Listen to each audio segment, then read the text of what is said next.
Coming up this month on Patreon, I revisit my classic Otherkin video in Buckley vs. Buckley. Also, making fun of pumpkin spice is sexist? And I answer audience questions in Patreon Goes Postal.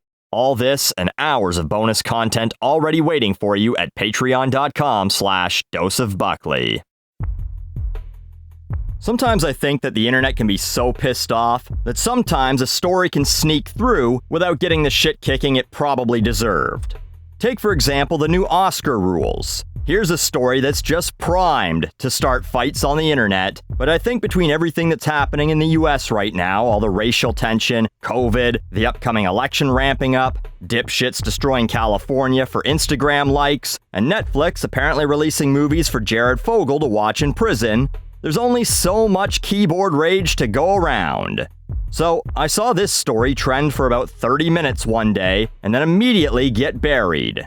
The Oscars have decided, 5 years after #OscarsSoWhite started trending, to respond. They're always so quick to change with the times. You know, maybe 8 years from now, they'll finally add a Best Voice Actor category on the 100th anniversary of Steamboat Willie, and they can all pat themselves on the back for how quick they were to recognize the accomplishments of those bringing animated characters to life. So, Dua Lipa ain't the only one with new rules. Today, the Academy of Motion Picture Arts and Sciences announced new representation and inclusion standards for Oscars eligibility in the Best Picture category, as part of its Academy Aperture 2025 initiative. The standards are designed to encourage equitable representation on and off screen in order to better reflect the diversity of the movie-going audience. Uh-oh, the libs got their way. They're gonna ruin movies for everyone! Well, we'll talk about that in a second, but how does this work? There's a lot to go through, and I don't want this to be a 20-minute video. I don't monetize, so I don't need to pad this out to jam a dozen ads into this like some channels. I'll leave a link, or you can pause the screens to read them all, but basically, a film needs to qualify in 2 of the 4 standards. On-screen representation, pretty self-explanatory, what you see in the actual movie. Creative leadership, the director and key behind the camera people, so if your best boy didn't begin life as a boy, make sure to tell the Academy. Industry access and opportunities, so apprentices and interns working for the production company. And audience development, the cute industry way of saying marketing. Selling us, the fat slabs of entertainment-seeking flesh and piss that we are, on the idea of coming to the theater. Now, the thing that stood out to me, as a Canadian, is that this is the Maple system. I've talked about this before, but in Canada, because we know we fucking suck at making good entertainment, and we share a border with a country that makes some of the best entertainment in the world, they actually made rules that say, you have to play like a certain amount of Canadian stuff on TV and radio, eh? And then made rules to determine what's actually Canadian. So like they couldn't just say, well, Ryan Reynolds is in Deadpool, so we could put that on the CBC, right?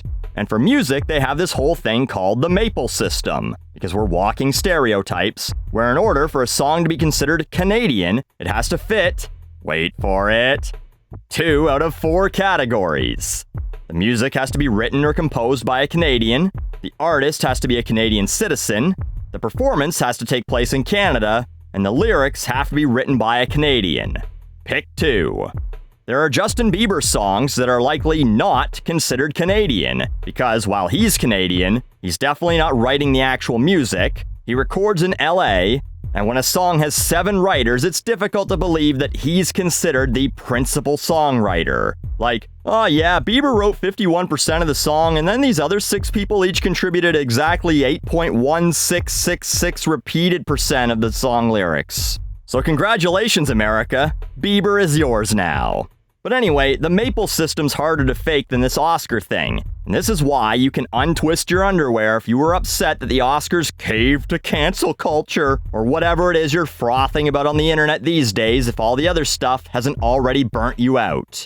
People were like, so what, you can't make a historical movie anymore? Like 1917 or The Irishman wouldn't qualify under these rules because, you can't make movies about white people no more. No, look how easy this is to get around.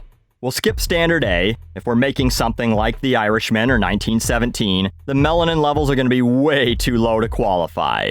So let's go to Standard B. Creative leadership. You need to have a minimum of 2 people, maybe 3, that aren't white dudes filling these roles. And they already do. The Irishman's casting director was Ellen Lewis. In fact, almost every top casting director in Hollywood is a woman. That's one checked off. The Irishman's head of makeup was a woman. The editor was a woman. If they also happen to be another ethnicity or even biracial, then Standard B is complete.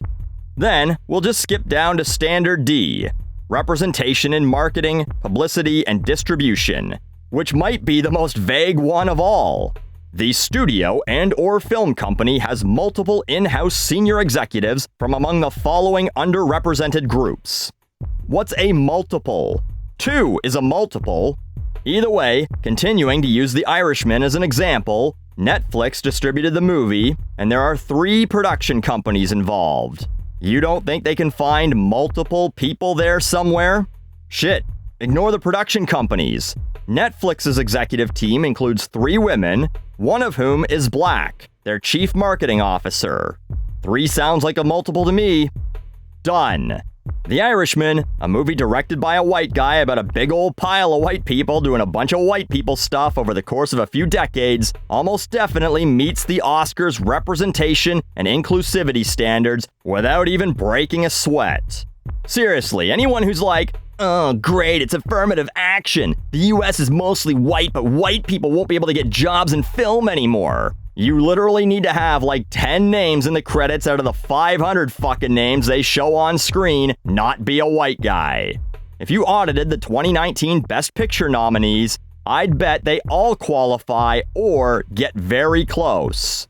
So, why not just enact this tomorrow? Why are they taking another 5 years to implement this? Like somewhere someone's saying, well, you know, it might take us like 5 years to find a black guy to run the costume department. It's all just more of the Oscars trying to do things to get someone, anyone, to like them. Like when they added more nominees to the Best Picture category because everyone was like, no one's ever watched any of these movies. And so they said, oh, I know. Let's just add more nominees and include ones people have heard of, so it looks like we might pick some mainstream bullshit to win, but then we're still gonna give the award to whatever Spotlight is, but the unwashed masses will tune in to see if Mad Max will win. And we'll all be laughing in the back like, oh yeah, hey you in a stained tank top eating a TV dinner thinking we're gonna pick something people had fun watching. Yeah, don't let that cobbler get cold waiting to see that happen. Idiots. And no, before someone starts screaming, Buckley's gone full lib, in the comments section, I don't think that any of this would result in a better movie. I think great movies are being made around the world right now with all sorts of diverse casts and viewpoints, and that maybe, instead of the Oscars going, we won't accept your film if you don't have more gay black interns, they should look at A, diversifying their own voting pool, and B, making rules like you actually have to watch the movies that have been nominated or you can't be an Oscar voter. Which, guess what? It's all on the honor system. No one makes sure that the members of the Academy even watched the nominees. So at least the Oscars are consistent in that way. Just like film itself, every decision they make is just a smokescreen, just more effects to make it look like something it's not. These standards solve none of the problems that people of color feel exist in the film industry, and pisses off those white people who just read headlines and go, fucking SJWs, all at the same time. So instead of being angry at each other, let's unite over the fact that black people and white people both hate the Oscars. Thanks, Academy of Motion Picture Arts and Sciences. You brought us all together.